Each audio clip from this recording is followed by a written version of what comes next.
The earliest surviving liturgical music for the organ is found in the Faenza Codex from around 1430. This is very surprising to many people that a largely improvised repertoire would have been notated so early on in the instrument's history. The main reasons for notation would be to demonstrate style as a pedagogical tool, and it's quite possible that the Faenza settings of the Kyrie and Gloria from Cuncta Potens Genitor Deus were intended to show a way of taking plain song and creating fast passage work in another voice above it. The Mass chosen for these settings, which is Mass 4 in the modern Liber Usualis, would become one of the standard 3 masses set by Italian composers in the following centuries. In the Faenza settings, you hear the plain song in long notes in the left hand with a freely composed upper part decorating it. And this is the characteristic texture of late medieval keyboard music. So no surprise there. I'm going to play just the opening of one of the Kyrie settings. And for this, I would tend to use a full organ sound.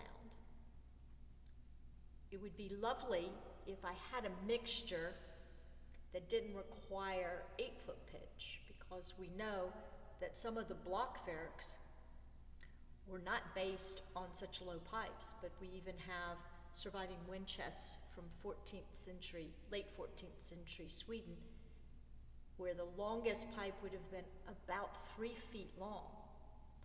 So roughly this F. And there are toe holes for many ranks of mixture above that.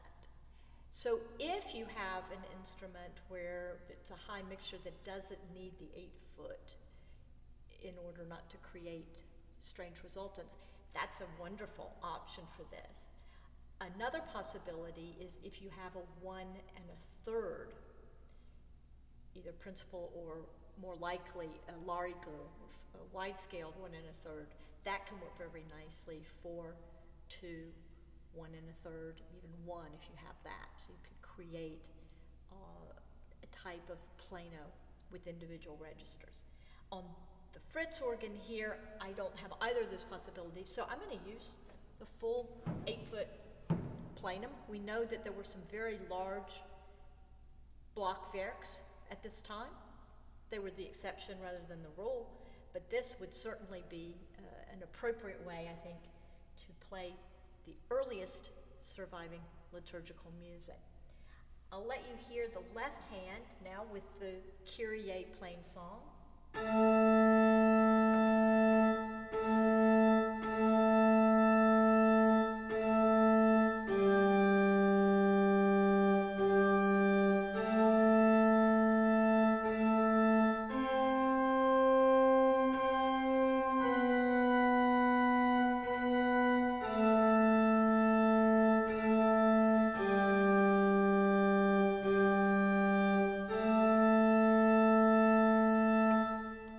That's the first phrase of the Kyrie, and as you noticed, it's in ternary rhythm, very typical for this time and for the Trinity symbolism of 3 beats, and beats divided into 3 sections.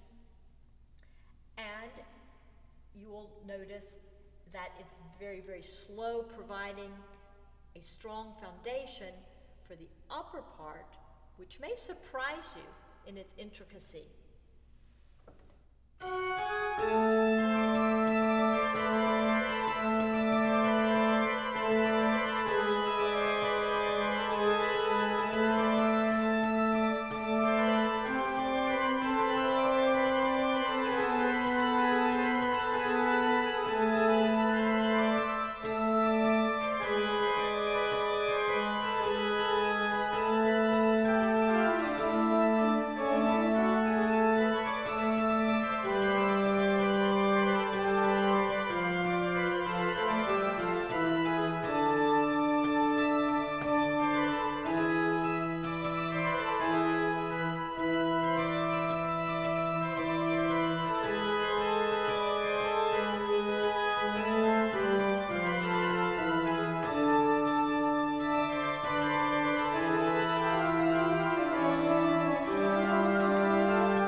And at that point, the cantor or the schola would come in with the chant for the second Kyrie.